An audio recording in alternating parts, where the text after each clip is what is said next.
Hello my lovely subscribers. आज से हम एक नया ड्रामा स्टार्ट करने वाले हैं जिसका नाम है फॉरगेट यू रिमेंबर लव। ये एक चाइनीज़ ड्रामा है और मुझे काफ़ी पसंद आया था जब मैंने इसे देखा था, और मैंने तभी से सोच लिया था कि मैं इसकी एक सीरीज़ ज़रूर बनाऊंगी। तो चलिए हम देखते हैं। ये कहानी एक स्मॉल टाउन गर्ल की है जो इवेंचुअली एक लड़के से मिलती है जो कि काफ़ी रिच होता है और उसे उस लड़के से प्यार हो जाता है।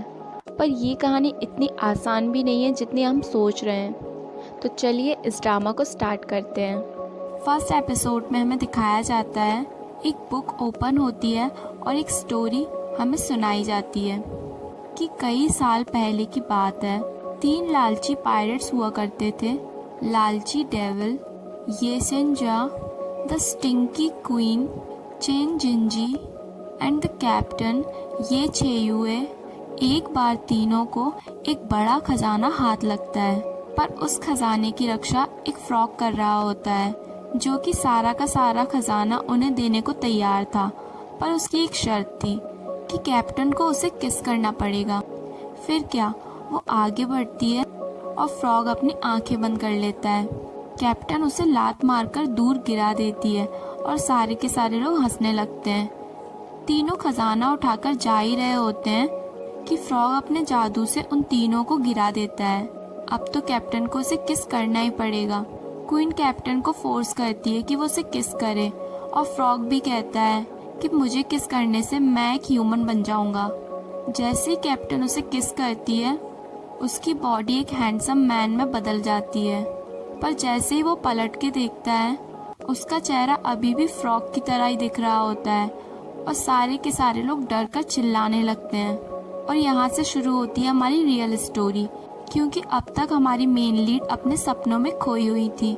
सामने उसकी मॉम खड़ी होती हैं जो कि उसे पैसे छुपाने के चक्कर में उसे खूब सुनाती है, और वो उसे कहती है कि अगली बार अगर तुमने पैसे छुपाए तो तुम्हें पनिशमेंट भी मिल सकती है। और कहती है चलो चलो अभी बहुत काम करना है। वो रोते रोते अपने बेड से उठ जाती है। वो दिन कब आएगा जब सुबह सुबह उठकर मैं नोट गिनूंगी, और वो भी तब तक जब तक मेरे हाथों में दर्द ना होने लगे। उसकी माँ कहती है तुम्हारे फादर हमें कर्जे के अलावा कुछ और नहीं दे के गए हैं, तो चलो जल्दी से काम पर लग जाओ। और तुम्हें पता है ना, 9 बजे स्विमिंग के लिए जाना है और जीतने वाले को 5000 युआन मिलेंगे। ये सुन के तो उसकी आंखें फट जाती हैं और कहती है मैं ये पैसे ज़रूर जीतूंगी। उसका भाई भी रूम में आ जाता है और जाते जाते मॉम उसके हाथ में पैसे रखकर चली जाती है, और उसे पता चल जाता है कि पैसे वाली बात मॉम को उसके भाई ने ही बताई है। और ये हमारी छेयुई अपनी प्यारी सी कार लेके घर से निकल जाती है। रास्ते में वो एक शॉप पे रुकती है और वहाँ की शॉपकीपर को चिल्लाती है। वो कहती है तुमने ये पियानो मुझे देने का वादा किया था और अब तुम इसे सेल पर डाल रहे हो।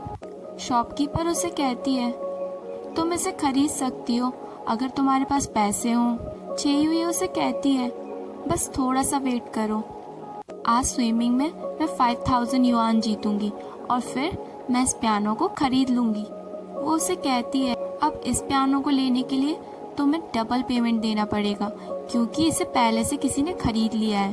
और छेयुई उसकी बात मान लेती है, और फिर क्या, वो अपने स्विमिंग कंपटीशन के लिए निकल जाती है। जैसे ही काउंट खत्म होता है, छेयुई सबसे आगे रन कर रही होती है और पानी में कूद जाती है। उसके फ्रेंड भी वहाँ उसे चीयर अप करने आए हुए होते हैं। दूसरी तरफ हमें ड्रामे के सेकंड मेन लीड को दिखाया जाता है। छेयुई ने फ्लैग उठा ही लिया होता है, तभी वो देखती है सामने शिप में से कोई गिर गया है। वो जीतना तो चाहती थी पर अपने सामने किसी को डूबता हुआ नहीं देख सकती थी। वो उसे बचाने वहाँ चली जाती है। सब लोग उसे ढूंढते हैं कि वो कहाँ है। छेयुई उसे लेकर दूसरे किनारे पर चली जाती है और उसे होश में लाने की कोशिश करती है। छेयुई उसे माउथ टू माउथ सीपीआर देती है जिससे उसे होश आ जाता है। वो होश में आकर कहता है ये अजीब स्मेल किसकी है। छेयुई कहती है मैंने ब्रेकफास्ट में तोहाओ खाया था। और ये सुन के वो खांसने लग जाता है। छेयुई को काफ़ी गुस्सा आता है। वो कहती है एक तो मैंने तुम्हारी जान बचाई और तुम ऐसे रिएक्ट कर रहे हो।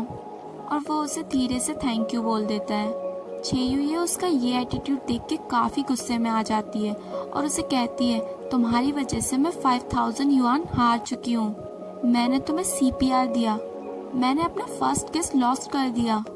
वो धीरे से कहता है, इट्स सीपीआर नॉट अ किस। छेयुए कहती है, मेरे होंठ तुम्हारे होठों के ऊपर थे और तुम्हें इसकी भरपाई तो करनी ही पड़ेगी। वो उठकर खड़ा हो जाता है। छेयुए जैसे ही पलटकर देखती है, वो काफ़ी टॉल होता है और टॉल होकर उससे बात करती है। वो कहती है, मैंने तुम्हारी लाइफ बचाई है और इसकी भरपाई तुम्हें करनी पड़ेगी। और आखिरकार वो मान जाता है।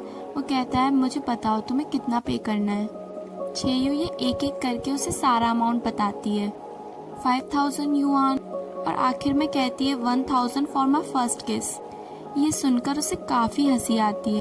वो कहता है, तुम्हारे फर्स्ट किस की इतनी वैल्यू है, 1000 युआन।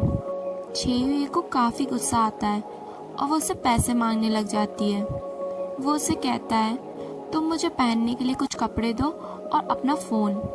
और फिर क्या, वो अजीब से कपड़ों में कार से बाहर निकलता है और छेयुए कपड़ों का अमाउंट भी जोड़कर उसे एक लिस्ट तैयार करके दे देती है और छेयुए वहाँ से निकल जाती है। तभी एक ब्लैक कार आके वहाँ रुकती है। उसमें से एक आदमी बाहर आता है। वो उसके पास जाता है और उसे अपना थैला देता है। वो उसे दूर जाने को कहता है। वो अपनी हैट उतारकर उसका नाम पुकारता है और वो उसे देखकर चौंक जाता है। वो अपने बॉस का ये अवतार देखकर अपनी हंसी को कंट्रोल नहीं कर पाता।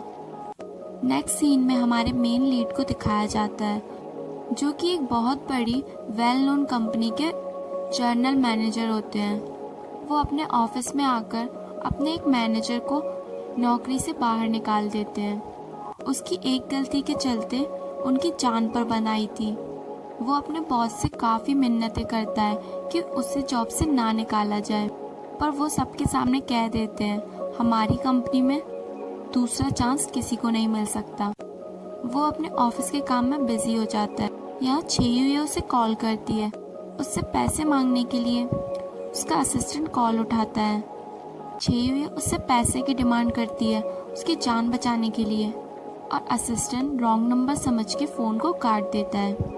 छेयुए काफ़ी उदास हो जाती है। उसे लगता है कि उस आदमी ने उसे उल्लू बनाया है।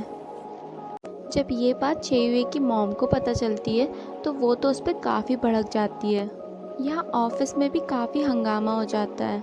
एक आदमी संगजो हाउ से मिलना चाहता है और वो कहता है, अगर मैं उससे नहीं मिलूँगा तो मैं खुदकुशी कर लूँगा, मुझे उससे फेस टू फेस बात करनी है। तभी यूई संगजो हाउ के असिस्टेंट को कॉल करती है और सारी बात बताती है। संगजो हाउ भी तुरंत ही अपनी मीटिंग से बाहर निकल जाता है। यहाँ दूसरी तरफ उसके फ्रेंड्स से कॉल करते हैं और बताते हैं जो कि छेयुए के अंकल हैं वो कहीं नहीं मिल रहे हैं। और जब उन्होंने उनके रूम में देखा तो उन्हें वहाँ एक नोटिस मिला जो कि सनवेल कंपनी से आया था। छेयुए समझ जाती है और वहाँ के लिए निकल जाती है। यहाँ मिस्टर टैंग किसी की बात नहीं सुन रहे होते।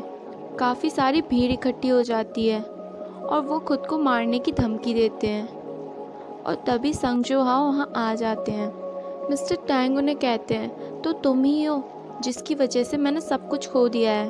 वो कहता है, आप अपना कर्जा नहीं चुका पा रहे हो, इसी वजह से आपको सब कुछ खोना पड़ रहा है। वो संगजो हाउ को कहते हैं, मैं आज यहाँ पर अपनी जान दे दूँगा और कल हेडलाइन आएगी कि तुम्हारे ऑफिस में किसी ने खुदकुशी कर ली। संगजो हाउ उन्हें बचाने के लिए उन्हें बातों में लगा लेता है और फिर उनके हाथ से वो कांच का टुकड़ा ले लेता है। छेयुए भी कंपनी में एंटर हो जाती है। सामने से संगजो हाउ आ रहा होता है, पर अनफॉर्चुनेटली दोनों एक दूसरे को नहीं देख पाते। मिस्टर टैंग भी अब तक शांत हो गए थे। वो संगजो हाउ के भाई से बात कर रहे होते हैं और तभी वहाँ पर छेयुए आ जाती है। वो उन्हें बताते हैं कि तुम्हारे पास 1 मंथ है और अगर 1 मंथ में तुम अच्छी कमाई करते हो तो तुम अपने होटल को बचा सकते हो। और तभी ड्रामा के थर्ड मेन लीड को दिखाया जाता है जो कि छेयुए के अंकल के होटल में रुकने आता है। सभी काफ़ी निराश होकर बैठे होते हैं और जैसे ही वो कहता है कि मुझे एक रूम चाहिए, सब में अलग ही जोश आ जाता है। वो उन्हें रूम दिखाने को कहता है। रूम काफ़ी डर्टी होते हैं क्योंकि काफ़ी टाइम से वहाँ कोई आया नहीं होता। वो जैसे ही बाहर का व्यू देखने के लिए कर्टन हटाते हैं, काफ़ी सारी डस्ट आ जाती है। इन सारी प्रॉब्लम को मद्देनज़र रखते हुए भी वो इस होटल में चेक इन कर लेता है। और इसी के साथ हमारा ये एपिसोड यहीं पर ख़त्म हो जाता है।